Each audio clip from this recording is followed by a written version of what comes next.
Warahmatullahi wabarakatuh. Waalaikumsalam. Innal hamdalillah nahmaduhu wa nastaghfiruh wa na'udzu billahi min syururi anfusina wa min sayyiati a'malina may yahdihillahu fala mudilla lahu wa may yudlil fala hadiyalah. Asyhadu an la ilaha illallah wahdahu la syarika lah wa asyhadu anna Muhammadan abduhu wa rasuluhu wa nabiyyu ba'dah.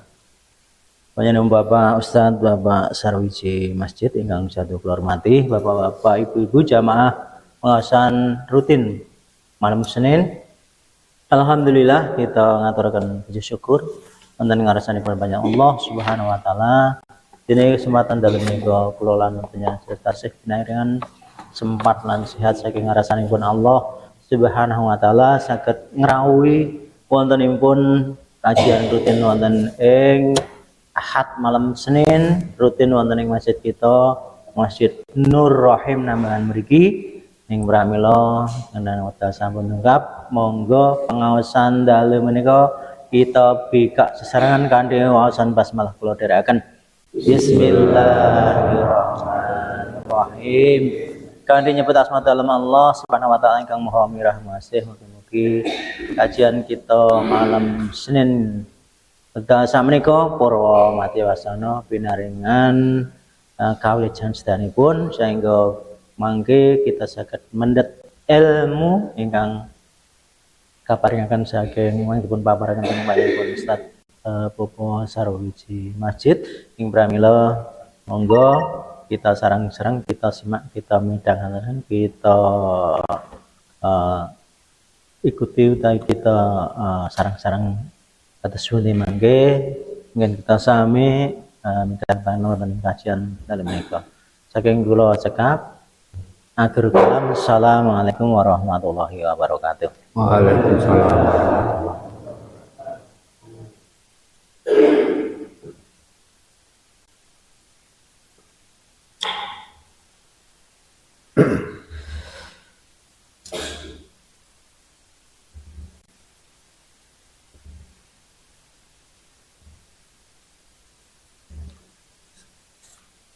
Assalamualaikum warahmatullahi wabarakatuh. Waalaikumsalam warahmatullahi wabarakatuh. Alhamdulillah nahmaduhu wa nasta'inuhu wa nastaghfiruh wa na'udzu billahi min syururi anfusina wa min sayyiati a'malina may yahdihillahu fala mudhillalah wa man yudlil fala hadiyalah. Asyhadu an la ilaha illallah wahdahu la syarikalah wa asyhadu anna Muhammadan abduhu wa rasuluh. Allahumma sholli ala Muhammadin wa ala alihi wa ashabihi ajma'in. Amma ba'du. Qala Allah ta'ala fil Qur'anil Karim, a'udzu billahi minasy syaithanir rajim. Wala taqfu ma laisa laka bihi ilm. Inna sam'a wal basara wal fu'ada kullu ulaika kana anhu mas'ula. Allahumma arhamna bil Qur'an. Bapak Ibu ingkang mulya sugeng pinanggih wonten ing majelis taklim Masjid Nur Rahim Nambangan mriki. Alhamdulillah puji syukur dumateng Allah Subhanahu wa taala ingkang sampun kepareng paring rahmat nikmat dumateng kita sedaya. Kita pinaringan sehat saged netepi kewajiban minangka umat Islam ya menika nuntut ilmu utawi pengajian lah. Wonten ing kalodhangan pepanggihan dalu menika kula badhe ngaturaken materi perkawis tasih bab fikih thaharah. Kenapa fikih thaharah ini saya napa naminipun utamakan atau saya berikan kepada di mana saja gitu, paling banyak gitu, saya memberikan khususnya tentang cara wudhu ya, yang kalau ini sampun kulaturaken bab kula ningali menika mancen tasih kathah kita sedaya umat Islam ingkang wudhunipun menika dereng sempurna, dereng tasih acak-acakan. Ya pokoknya anggenipun wudhu niku nggih kaya isih sak geleme ngeten. Bab napa? Karena wudhu itu salah satu syarat sahnya sholat. Bahkan di dalam adab sholat itu salah satunya adalah wudhu yang sempurna. Wudhu yang sempurna. Maka perlu perkawis tata cara wudhu ini di mana-mana perlu kita sampaikan. Dan nanti bagi kita semua yang sudah paham tentang itu juga berkewajiban menyampaikan kepada yang lain. Tidak harus ngawontenaken pengajian kados ngaten mboten, tidak harus. Bahkan mungkin secara personil memberikan pengertian-pengertian tentang cara wudhu itu lebih mengena barangkali daripada pengajian yang sifatnya umum seperti ini. Ya kadang-kadang nek pas enten ngen pengajian ngeten iki sekelingan ning mungkin nek pun tekan ngomah sok lali. Sebab napa awake dhewe niku le pengajian niku kadang-kadang sing penting mangkat ngoten lho. Tetapi itu sudah baik, sudah baik alhamdulillah. Artinya menunjukkan keseriusan, kesenangan dan kepedulian terhadap ilmu. Maka Rasulullah SAW itu bersabda, kun ngaliman, au muta'aliman, au mustami'an, au muhibban, wala takun khamisan, fatahlik. Ngaten-ngatenipun Rasulullah. Kun aliman, dadiya sira kabeh iku wong sing duwe ilmu, wong sing gelem ngajarke ilmu. Nek cara gampangane dadiya sira kabeh iku guru. Nah, ilmu di sini juga mboten namung menyangkut masalah ilmu-ilmu babagan prakawis masalah ibadah mahdhah atau yang lainnya.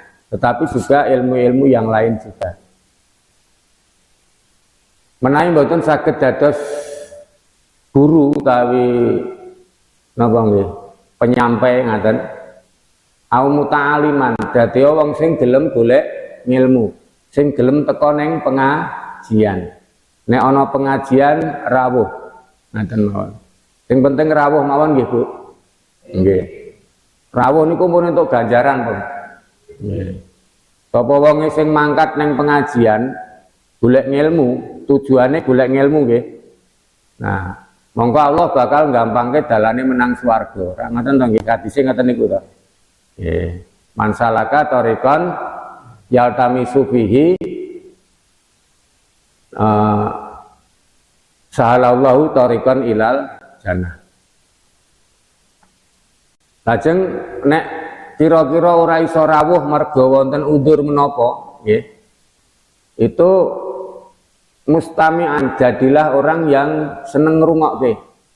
Wah, aku mambengi wis mangkat tok. Lah pripun Mbah ceritane Mbah pengajiane ngene dadi gelem ngrungokke. Nek mboten saged mirengaken au muhibban, dadi wong sing seneng. Ngaten. Wong sing seneng pengajian niku carane umpamane pun ngeten, delalah ora iso mangkat udzur izin.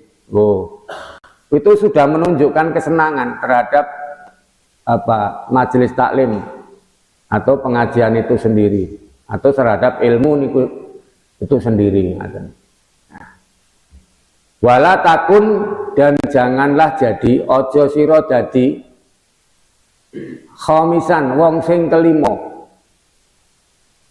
Dadi guru ra iso, dadi murid ra gelem, wong ngrungokke wae wis wegah, seneng mawon wis wegah. Ngendikanipun Rasulullah, fatahlik, mongko sira bakal cilaka. Mila monggo niku perkawis babagan ilmu niku monggo kita tekuni. Lajeng kala wau wonten ing Al-Qur'an kula waos mukadimahipun nggih. Wala takfu ma laisa laka bihi ilm. Aja sira nindakake perkara apapun bentuknya nggih. Wala takfu ma laisa laka bihi ilmun. Aja sira nindakake perkara utawa melu-melu perkara sing sira ora ngerti ilmune. Urung ngerti ilmune wis kaya yuyu. Utawa paling boten melu-melu sing urung mudeng. Utawa urung mudeng ning wis pokoke sing penting aku melu ae. Sampeyan boten kenging. Mila menawi kita melu-melu dumateng sinten kemawon utawi ndake perkara napa kemawon kedah kita mangertosi ilmunipun. Kenapa? Inna sam'a wal basara wal fuada, sak temene kuping pangrungu, meripat pandulu, fuad niku hati nurani, ya. Kulu ulaika kana anhu mas'ula, kabeh iku mau bakal dipunduti pertanggungjawaban benjing wonten ngarsanipun Allah Subhanahu wa taala. Jadi tangan, sikil, meripat, kuping niku sedaya benjing badhe dipun punduti pertanggungjawaban. Telinga ini termasuk salah satu anggota badan yang nopo fungsinya lebih dominan untuk mempengaruhi hati, ya, itu meripat dan telinga. Ya, itu yang bisa mempengaruhi hati, Pak. Kalau tangan, kaki itu kan enggak. Tapi kalau nopo naminipun pangrungu, Bu, pamane jenengan tindak pasar napa tindak pundi, ya kan? Napa tindak tindak delalah krungu swara utawa rerungon sing nyenengke. Nah, lajeng kepengin, itu lajeng napa niku kuping niku memberi masukan ke hati, kemudian hati untuk napa duwe krentek badhe memiliki. Nah, semanten ugi bapak-bapak. Kok bilih pas enteng pasar ngoten njenengan krungu, wah manuk kok ocehane apik men ngoten ya. Utawa sumerep peksi wah kayak nyenengke gitu. Atau barang-barang napa ingkang nyenengaken ingkang ndadekke paningal utawi telinga niku terpengaruh, ya itu lajeng memberikan masukan kepada hati duwe krentek kemudian ingin memiliki. Bu-ibu nggih ngaten. Neng tukang sayur karepe kok ngomahi mung arep tuku iki ya tekan kono weruh sing liyane. Sing maune kok ngomahi arep ora dituku dadi tuku mergo weruh. Nah niki meripat paningal utawi telinga, nggih, itu dimintai pertanggungjawaban oleh Allah benjing. Jadi ngati-hati. Nek ngrungokke nggih sing ngrungokke sing sae-sae mawon, nek mirsani nggih mirsani sing sae-sae mawon. Ngoten nggih, Bu? Nggih. Jadi ora sing elek-elek. Bahkan tangan napa anggota badan yang lain menika ugi dipun punduti pertanggungjawaban dening Allah. Wonten ing surat Yasin dipun ngendikaken al yauma nahtimu ala abaihim wa tukallimuna aydihim wa tashhadu arjuluhum bima kanu yaksibun. Al yauma ana ing dina iki maksudipun dina kiamat, nahtimu alaihim lambene loro dikunci cepret, ora iso omong. Biasane sing iso omong niku lambe napa liyane? Nggih. Lambe ngisor dhuwur niku lajeng dadi jenenge tutuk. Ngaten nggih. Nah niku biasane sing sok nek ngendikan niku ya lunyu ngoten. Wa tukalimuna aidihim tangane loro matur. Apa sing ditindakke? Hati-hati, Bu. Pak, tangane loro matur. Wa tashhadu arjuluhum lan sikile dadi seksi. Seksi dari apa? bima kanu yaksibun, dari apa-apa yang kamu sekalian kerjakan. Nggih. Katen mbok bilih minangka pambuka, monggo wonten ing dalu menika nglajengaken bab thaharah nggih. Nanging wonten ing dalu menika kula badhe matur babagan cara mandi junub. Nggih. Bu pun nate mandi junub dereng? Mpun. Bapak-bapak nggih pun to? Nggih. Nah, mungkin kita cocoke. Kira-kira kok mandi junub selama ini wis cocok kaya tuntunane Rasulullah apa dereng, ngoten nggih? Nggih. Apa itu junub? Nah, yang perlu pertama pun ketinggalan nggih. Nah, apa itu junub? Mangke saged mirsani niku, Bu. Junub adalah kondisi bagi orang yang sedang berhadas besar atau kotor, ya, yang menyebabkan dilarangnya seseorang melaksanakan sholat atau ibadah lainnya sampai seseorang itu bersuci atau mandi junub. Jadi penyebab dari orang itu melakukan sesuatu atau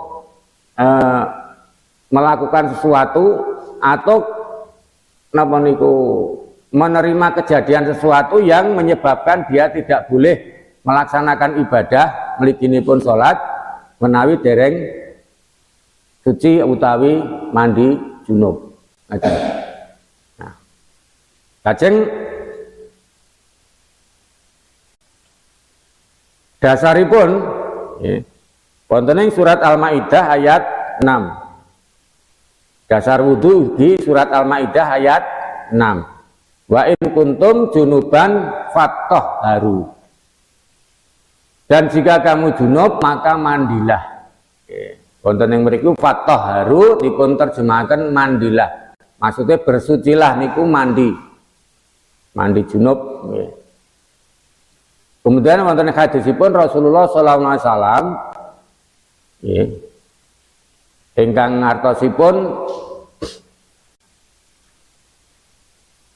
dari Abu Hurairah radhiyallahu anhu, dia berkata bahwa Rasulullah sallallahu alaihi wasallam bersabda, sesungguhnya di bawah setiap helai rambut ada janabat, maka cucilah rambut dan bersihkanlah kulit. Ini ngendikanipun Rasulullah sallallahu alaihi wasallam minangka dasar perintahipun mandi junub. Nah, ingkang salajengipun masuk pada tata cara mandi junub. Soal-soal yang lain mangke. Dan niki tata caranipun mandi junub langkung rumiyin. Nah, hadisipun wa an Aisyah radhiyallahu anha qalat, saking Aisyah radhiyallahu an qalat nyeritaaken, karena Rasulullah sallallahu alaihi wasallam, bilih Rasulullah sallallahu alaihi wasallam idza iktasala minal janabati, menawa Rasulullah sallallahu alaihi wasallam siram utawi mandi minal janabati saka junub, yada'u fayal silu yadaihi, membasuh kedua tangannya. Tangan itu kalau dalam yadaihi, tangan itu dalam pengertian itu epek-epek sampai dengan pergelangan, pergelangan tangan. Mangke sebutannya pun benten-benten menawi ngangge istilah basa Arab. Iki apa ngaten. Mila nek nggen wudu itu membasuh kedua tangan sampai dengan siku atau marofik. Ya. Maka niki siku ya jenenge marofik. Nah, awake dhewe kadang-kadang nyebut tangan ya kabeh iki jenenge tangan. Tapi ada namanya sendiri-sendiri. Kemudian summa yufrigu biyaminihi ala simalihi. Kemudian menyiram dengan tangan kanannya atas tangan kanannya atas tangan kirinya. Jadi membasuh, menyiram keduanya. Saya bacakan aja dulu, nanti penjelasannya di belakang untuk kesimpulan tata cara mandi wajibnya.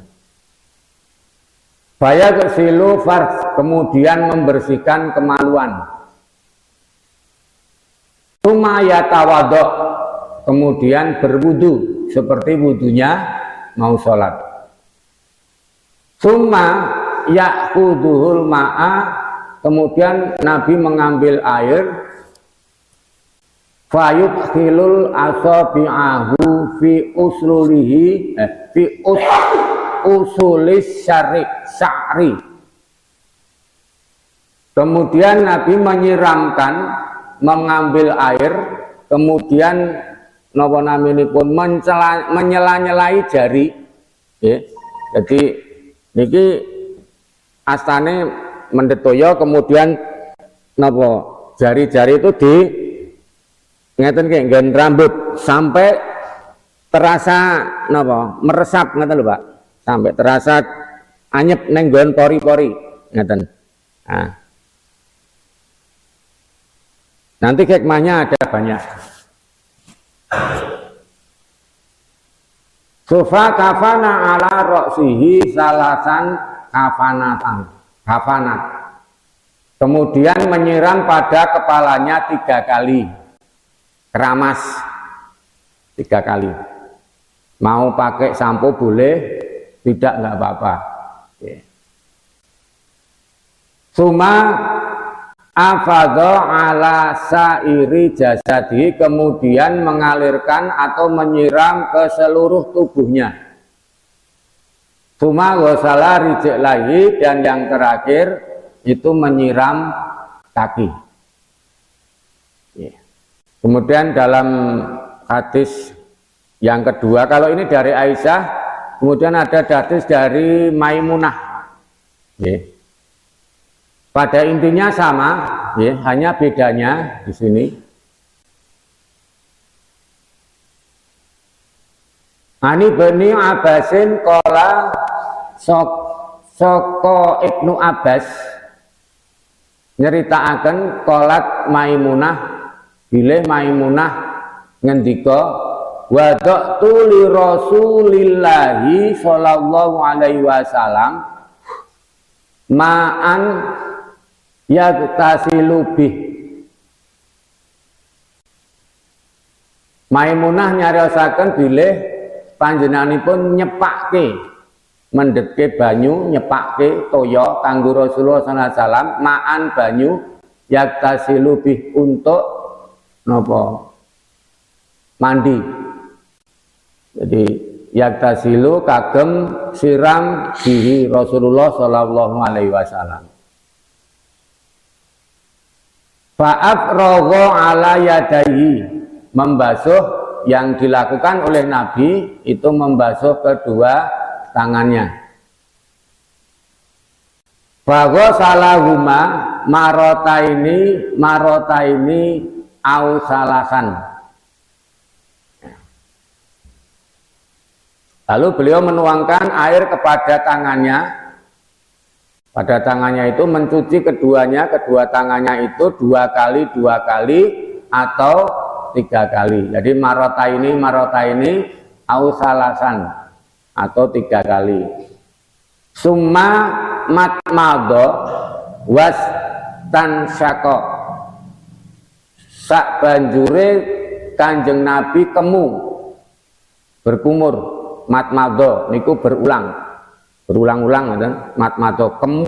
Kumur itu toya sing enten nggen napa tutuk nggih jero. Nah niku biasanya diup-up ya Pak. Ngoten terus. Ngoten lho. Nah niku namane matmado, kemu. Jadi nek wudu nika mendhet toya mboten kan lajeng mlebu terus metu neh, dadi diup-up sik. Nah, diup-up. Diup-up niku napa, Pak? Dadi ya kemu ya, Pak. Ya kemu. Dadi kemu niku mendhet toya enten gen tutuk ngoten to. Ya ambil air ke mulut kemudian diup-up. Ngoten. Nah, biasane ngoten niku. Dinggo ngresiki ngoten, lajeng didalke. Wastan sakolan nyedot banyu neng irung, artinya wudu. Wudu. Ya. Cuma dalam hadis ini lebih lebih spesifik ya. Suma ghasala wajahahu, kemudian membasuh wajahnya, wayadaihi, dan kedua tangannya. Suma ghasala ra'suhu salasan, kemudian membasuh atau mengusap napa naminipun ra'suhu itu ra'sahu, kepala ya, kepalanya. Nah, summa afragha ala jasadihi, sasampunipun membasuh kepala itu langsung kemudian menyiram tubuhnya. Summa nakhakha min maqamihi faghsala qadamaihi, kemudian Nabi menggeser dari tempatnya ya. Summa nakhakha summa tanakha itu kleru le maca. Summa tanakha, kemudian Nabi menggeser min maqamis, dari tempatnya, bahwa salah qadamahi, kemudian menyiram kedua kakinya. Perbedaannya, naik hadis saking Aisyah itu wudunya sempurna, Pak. Jadi dari awal sampai akhir rampung. Kemudian kalau wudunya menurut Maimunah itu sampai mengusap sirah, kemudian mandi atau menyiram badan. Tapi sama-sama ketika selesai menyiram badannya, selesai gitu. Nah, menika semuanya kedua-duanya menyiramkan kaki, menyiram kakinya. Nah, Bapak Ibu yang kami mulya, iki pengajiannya rada serius nih. Bapak Ibu yang kami mulya, salajengipun berdasarkan dua hadis tersebut di atas, maka tata cara mandi junub sebagai berikut. 1. Cara mandi junub. Ini kesimpulannya. Yang pertama, mencuci kedua tangan. Oke, mencuci kedua tangan, dicuci. Dicuci. Nah, ya tadi kemudian menyiram satu dengan menyiram yang lain, dicuci, seperti ketika kita arep wudu kan dicuci juga itu. Nah, setelah itu mencuci kemaluan dengan tangan kiri. Ya nek sing si tangane tengen jikok banyu, tangane kiwa dinggo mencuci, dinggo ngosoki, nggih. Mencuci dengan kanan kiri. Setelah itu dituntunkan pula mencuci tangan kiri dengan tanah. Itu maknanya menawi nggih reget nggih. Dene mencuci reget langgo ben iso resik tangan kiwane sing bar dinggo nyuceni niku. Nah niku digosok-gosokke nggon debu utawa lemah. Nggih. Bu nek jaman dhisik apa wae dhewe niku sing wong tuwa nek ben resik am digosok-gosokke nggon lemah ngono dadi resik nggih. Karena salah satu pencuci alat suci itu ya debu. Ya.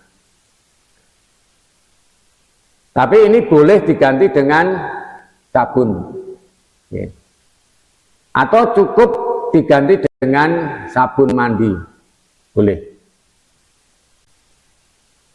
Pertama mencuci tangan, kedua tangan, kemudian mencuci kemaluan, kemudian yang naik mas. Ketiga,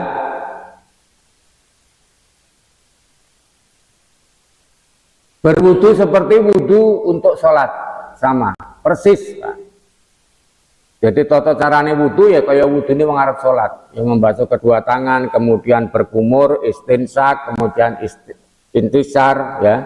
Jadi sama. Kemudian membasuh membasuh muka dan lain sebagainya. Berarti hanya membasuh muka,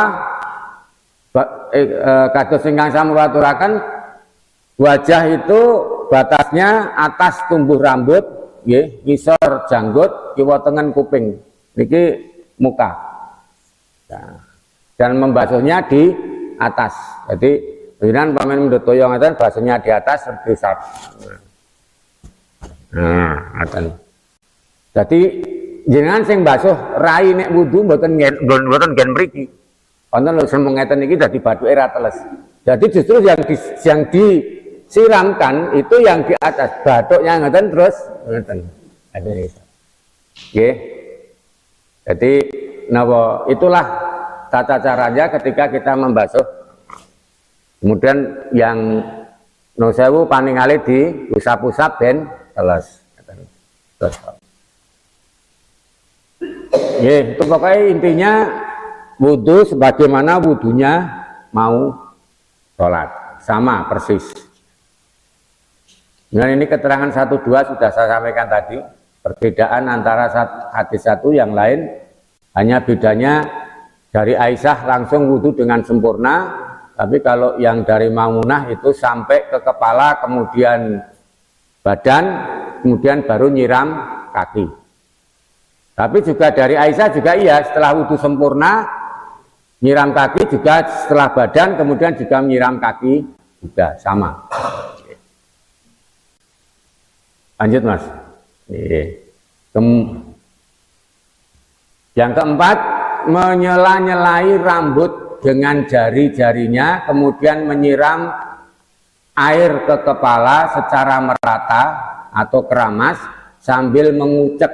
Mengucek apa ya? Ya ngucek. Nek keramas niku nek wong Jawa ngarani ngucek ta, Mbak? Nggih, nguyek. Nah, nguyek. Nguyek rambut. Nah.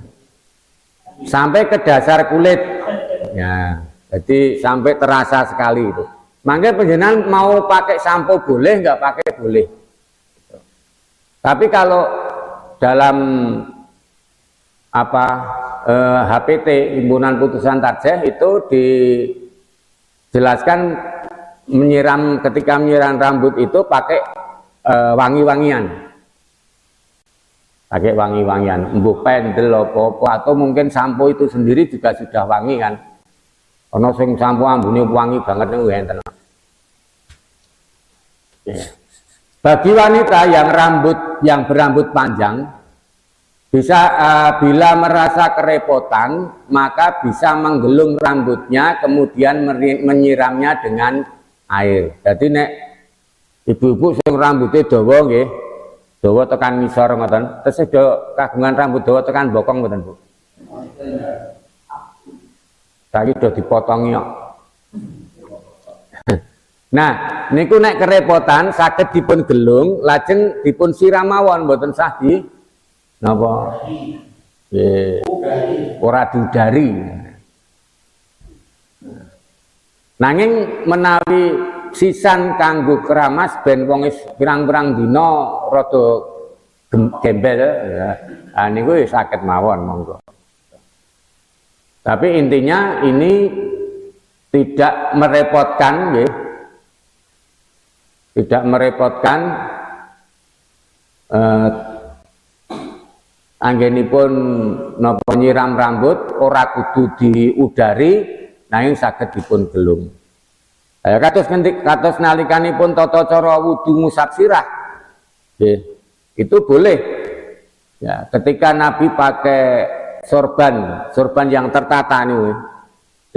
Lah niku Nabi cuma sorbane dingetenke terus rambutnya ketok sithik terus usap gen rambut, yang lainnya ngusap sorban. Nah, ibu-ibu kan bisa juga. Jadi diusap di rambut depannya, kemudian yang lainnya itu mengusap kudungnya. Tidak harus dicopot kudung ketika kita berwudu di tempat yang terbuka atau dirasa kurang aman, kurang aman. Tapi nek jenengan wonten jero kamar mandi wis dikunci ya berarti kan aman nggih. Nah, itu monggo silakan untuk disempurnakan. Kemudian yang kelima, udah. Menyiram ke seluruh badan atau mandi sampai rata yang dimulai dari kanan, kemudian yang kiri. Rasulullah SAW mengakhiri mandinya dengan mencuci kaki. Nah, ini dalam hadis Bukhari. Jadi yang Hanya 5 ya. Yang terakhir menyiramkan seluruh tubuhnya dari kanan dulu, kemudian yang kiri. Ya. Bisa 1 kali, 2 kali, 3 kali nggak apa-apa. Tidak harus 3 kali juga. Tapi andainya 3 kali itu juga lebih baik. Bagaimana cara nyiramnya? Ya kita ambil ciduk disiram ke yang kanan dulu, yur gitu. Dari kepala boleh, ya, atau pundak ini. Yur boleh 3 kali, kemudian yang kiri 3 kali, kemudian seluruh dari atas kepala yur gitu. Itu nanti akan terasa, Bu, Pak. Nanti akan merasa tenggen napa jenenge ula-ula. Wah itu kayak mak celes terset ngoten. Atau kalau misalnya nyiramnya itu kepala juga semua, kepala bagian kanan biur 3 kali, kemudian yang kiri biur 3 kali, kemudian monggo kosokan ngagem sabun nggih monggo mboten nggih apa-apa. Atau kosokan watu nggih angsal.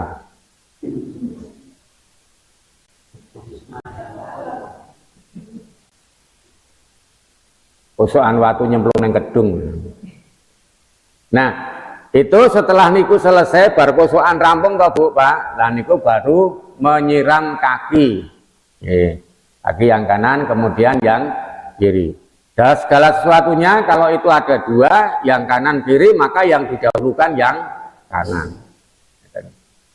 Nah, jadi apa kesimpulannya? Tata cara mandi wajib itu pertama membasuh kedua tangannya, kedua tangannya. Kemudian membersihkan farjinya atau membersihkan kemaluan, kemudian membasahi kepalanya pakai jari-jari ini, atau misalnya ya disiram langsung nggak apa-apa, boleh ya itu. Kemudian menyiram seluruh tubuhnya dari yang kanan kemudian yang kiri. Nah, antara setelah menyiram sebelum kaki itu kan boleh kosokan. Jadi yang paling bagus kan nyiram dulu yang kanan, kemudian yang kiri, setelah kosokan, kemudian disiram lagi, bar kosokan nganggo sabun, masa ora disiram meneh. Nah kemudian baru nyiram yang kakinya. Itulah tata cara mandi junub. Ngeten nggih. Kira-kira monggo aku adusku wis ngono apa durung? Aku nek adus kae nek adus mandi junub wis nganggo wudu apa durung? Ngeten. Nah, nek empun berarti kan pun mudeng. Nggih. Ewadine wonten sing dereng, sing penting pokoke ngrujuk. Nggih. Pemeneh nek nganggo semprotan niku lho, Bu. Apa jenenge Bu? Shower. Shower napa shower, Bu? Bedane rak mung shower kali shower nggih. Nek shower niku ula. Nah, niku langsung ucul, niku langsung nang ngisore langsung bujuk lah. Niku nggih kirang leres, ngeten. Karena ada aturannya dalam mandi wajib itu ada aturannya. Jadi tidak hanya kemudian bujuk-bujuk. Kenapa Nabi menyarankan atau menuntunkan untuk mengambil air kemudian membasahi kepala lebih dulu itu dengan jari-jari, ya? Itu supaya tidak kaget. Kalau kita mandinya itu malam hari kan adem nggih. Nah, itu dibasahi lebih dulu yang kecil-kecil sing tangan ya. Kemudian niki mengusap sirah. Nek langsung bujur-bujur iso kaget. Ya. Nah, kemudian habis itu membasahi yang kanan dulu biur gitu. Nah, maka tidak hanya mandi junub, bahkan mandi biasa itu kalau misalnya keadaan panas banget itu juga tidak boleh juga langsung itu saking panasnya kayak pendek adem langsung disiram biur bahaya itu. Oke. Nah, itu salah satu hikmahnya itu. Baik, sampai di sini ada yang bertanya? Alhamdulillah nggak ada. Kalau tidak ada, saya lanjutkan sebab-sebabnya. Yang nopo kok didawai mandi gitu ya. Yeah. Nah, sebab-sebab diperintahkan atau wajib mandi junub. Sebab-sebab mandi junub wajib, ya. Sebab-sebab yang pertama jima. Jima itu ya jima. Yang menekai. Ya. Hubungan suami istri walau tidak keluar mani. Ya. Jadi pokoknya ya ngono kae. Apa mung dolanan apa ora dolanan nih. Kalau sudah niki wonten hadisipun ngaten. Apabila seorang laki-laki duduk di antara 4 bagian tubuh wanita lalu mencampurinya, dia wajib untuk mandi. Niku di dalam hadis riwayat muttafaq alaih. Dalam riwayat Muslim terdapat tambahan walau tidak keluar mani. Jadi kalau ada hadis itu rawahu muttafaq alaih, itu berarti yang meriwayatkan Bukhari dan Muslim. Ya, Al-Bukhari dan Muslim. Meskipun tidak ditulis di situ riwayat Al-Bukhari dan Muslim, tidak mesti seperti itu. Ya. Hanya di sini ada tambahan dari riwayat Muslim itu walaupun tidak keluar mani, maka itu wajib mandi. Ini sebagai dasarnya. Kenapa orang jima itu harus mandi junub, ya, meskipun tidak keluar mani, apalagi keluar. Kemudian yang kedua, keluar mani dengan sebab apapun, ya boleh dengan mimpi, boleh yang keluar mani dengan sendirinya atau dengan sebab yang lain, maka itu wajib mandi. Dari Abu Sa'id Al-Khudri radhiyallahu an, ia berkata, Rasulullah SAW bersabda, air itu dari air. Mandi junub itu disebabkan karena air. Jadi kalau keluar mani, wajib mandi junub. Ya. Kalau baik itu malam hari maupun siang hari. Karena juga ada peristiwa keluar mani karena mimpi di siang hari juga ada. Ya. Tapi kalau pas siang hari kemudian bapak atau ibu sedang berpuasa, maka puasanya tidak batal. Jadi mimpi basah, baik laki-laki maupun perempuan.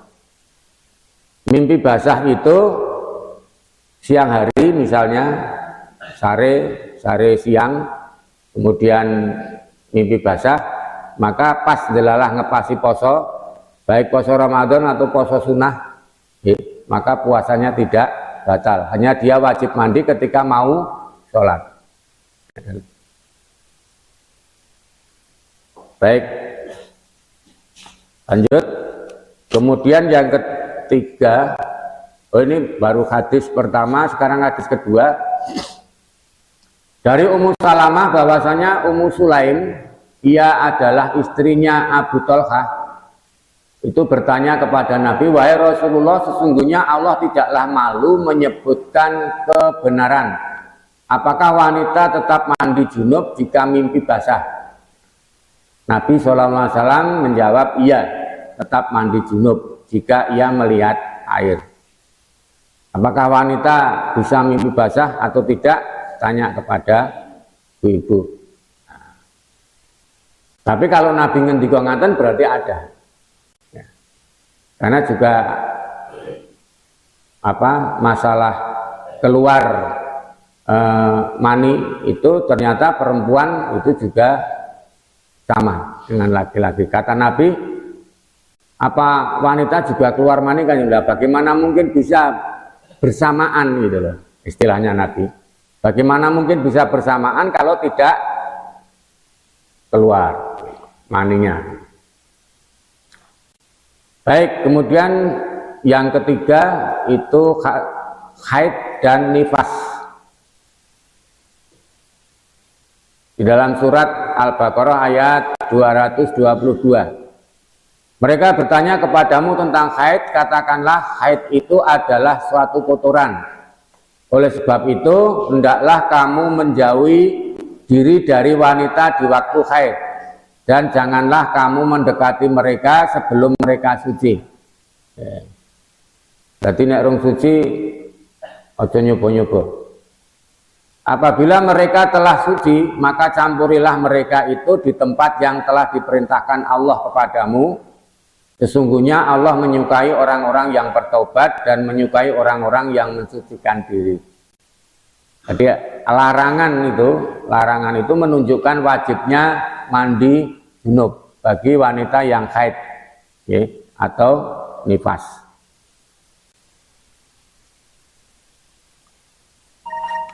Kemudian dari hadis Rasulullah SAW tentang haid dan nifas, ya, apabila haidmu datang, tinggalkanlah sholat, dan apabila ia berhenti, maka bersihkanlah dirimu dari darah itu, atau mandi, lalu sholatlah. Lalu kapan mandinya? Ya ketika berhenti, jangan ditunda-tunda.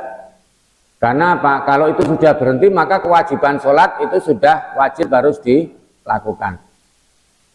Kalau misalnya masih ada waktu ketika berhenti, ya dia wajib untuk menjalankan sholat.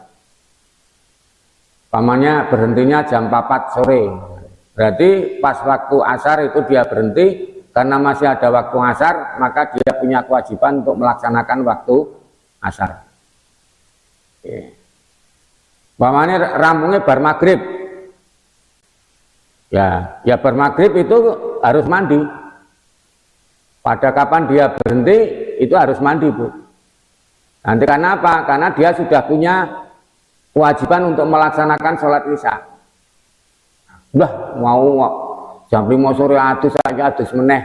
Beda. Kalau tadi sore mandinya itu untuk memenuhi kebersihan, ya. Kalau ini memenuhi syariat, enten. Ya. Mau sore bar keramas, mosok keramas meneh gitu.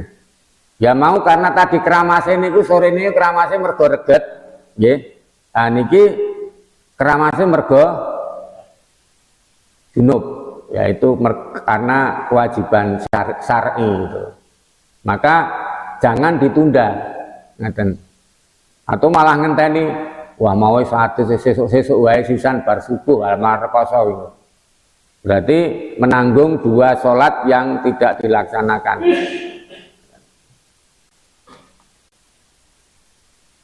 Kemudian selanjutnya itu yang wajib, ya, yang wajib, sebab wajibnya mandi itu hukumnya wajib. Kemudian yang selanjutnya itu mandi yang dianjurkan atau disunahkan. Yang pertama mandi hari Jumat, itu bukan harinya, tapi karena mau Jumatan. Ada 2 hadis yang di sini. Yang pertama dari Rasulullah SAW, dari Sa'id, ya, dari Abu Sa'id. Rasulullah SAW bersabda, mandi Jumat itu wajib bagi setiap yang telah mimpi basah atau balik. Itu Bukhari, Muslim, Abu Dawud, dan seterusnya. Kemudian hadis yang kedua dari Samurah, ia berkata bahwa Rasulullah SAW bersabda, siapa saja yang berwudu pada hari Jumat, ia bisa mengambil rukhsah atau keringanan, dan sebaik-baik keringanan adalah berwudu. Siapa yang memilih untuk mandi, maka mandi itu lebih afdal. Jadi kalau misalnya kita mau Jumatan, ya, tapi kita tidak mandi wajib ini atau tidak melaksanakan mandi, wudu saja itu boleh. Ya. Tapi Ibnu Qayyim mengatakan bahwa kalau Ibnu Qayyim condong untuk setengah mewajibkan bagi orang-orang yang baunya menyengat. Ya maksudnya pas nyambut gawe wopong nu kayak baunya itu menyengat, mengganggu, ya meskipun sebenarnya boleh untuk tidak mandi, tetapi sebaiknya itu mandi. Tapi dalam jumhur ulama mengatakan bahwa untuk mandi hari Jumat mau ke Jumatan itu kesepakatannya adalah hukumnya sunnah, bukan wajib. Ini keutamaan. Jadi bapak-bapak menawi badhe Jumatan itu nggih langkung sae senal sae esuk empun siram umpamane ngeten. Iku nek delalah napa keringetan napa ngoten bar nyambut gawe napa ngoten lah sebaiknya juga mandi lagi mau Jumatan. Kemudian yang kedua, disunahkan mandi ketika hari raya. Rasulullah SAW kata Ibnu Abbas bahwa Nabi SAW mandi keramas saat Idul Fitri dan Idul Adha. Jadi mandi hari raya itu juga anjuran keutamaan atau kesunahan. Kemudian yang ketiga, mandi setelah memandikan jenazah. Ini hadisnya di situ ada satu karena junub, ya, itu wajib. Karena junub hari Jumat berbekam dan memandikan jenazah. Jadi ketika junub itu wajib hukumnya. Untuk hari Jumat berbekam dan memandikan jenazah itu kesunahan. Kalau berbekam itu kan karena di bekam itu keluar darah dan kotor, nah barangkali saja itu supaya bersih. Dan ada darah-darah senganu kayak jadine ambune amis kan nggak enak juga. Nah itu maka disunahkan untuk mandi. Kemudian memandikan jenazah itu juga kemungkinan kecipratan air-air yang kotor. Itu disunahkan. Tapi seandainya tidak mandi pun juga tidak apa-apa, cukup berwudu juga boleh. Kemudian yang keempat, mandi setelah masuk Islam. Nah ini para jumhur ulama dari Maliki, kemudian Hanafi dan Syafi'i itu sepakat bahwa hukumnya sunnah. Hukumnya sunnah. Kemudian juga kalau dari Hambali itu mengatakan tidak ada wajib sama sekali. Tapi ada sebagian ulama yang mengatakan bahwa itu wajib mandi karena apa? Orang yang waktu belum Islam masih kafir itu kan masih berhadas. Tapi mazhab 4 atau khususnya dari Maliki, kemudian Hanafi dan Syafi'i mengatakan itu hukumnya sunnah. Tidak sampai harus mandi atau wajib. Sebab tidak ada keterangan ketika para sahabat Nabi itu masuk Islam itu disuruh mandi. Itu juga nggak ada keterangan. Maka itu dihukumi sunnah. Nah, kemudian Bapak Ibu yang berbahagia, kesimpulannya, jadi mandi wajib itu ada yang hukumnya wajib, atau mandi junub itu ada yang hukumnya wajib, kemudian ada yang keutamaan atau disunahkan. Yang wajib diantaranya adalah karena jima, hubungan suami istri, baik keluar mani maupun tidak. Kemudian keluar mani karena sebab yang lain, ya. Bukan karena jima, mungkin bisa karena mimpi atau yang lainnya. Kemudian haid atau nifas. Nah ini kalau melakukan 3 hal ini maka wajib mandi. Kemudian disunahkan mandi pada hari Jumat ketika mau tindak Jumatan, hari raya atau Idul Fitri maupun Idul Adha. Kemudian setelah memandikan jenazah, ya di sini dalam hadisnya tadi ada berbekam gitu. Jadi hari Jumat, kemudian berbekam, kemudian memandikan jenazah, ya, itu keutamaan. Yang keempat adalah masuk Islam. Jadi orang masuk Islam ya, kalau orang masuk Islam kemudian mandi ya itu wajar. Artinya ya seyogyanya seperti itu, meskipun tidak sampai pada hukum wajib. Ada lihat Bapak Ibu? Ya. Alhamdulillah pas setengah songo. Wonten ingkang badhe mundhut pirsa. Alhamdulillah ora enek. Punjet dereng Bu. Nggih. Dan pankon. Ya. Jadi itu tata cara mandi wajib, ya. Monggo nanti dicocoke supaya apa? Tujuannya ibadah kita jadi sempurna.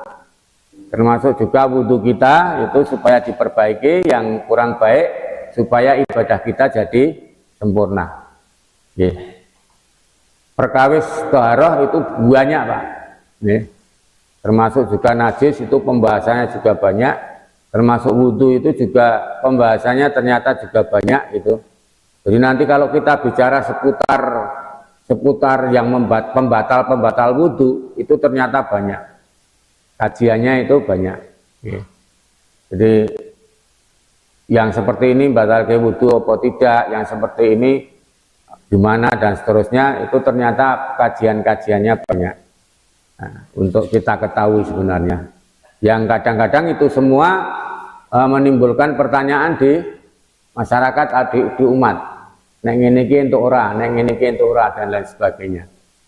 Nah, dalam hal ini perlu diperjelas gitu loh. Jadi ya kadang-kadang pengajian itu ono sing memang betul-betul kita ngaji ilmu kemudian sampai detail gitu ya. Ono sing pengajian iki napa jenenge global gitu. Ya boleh-boleh saja gitu.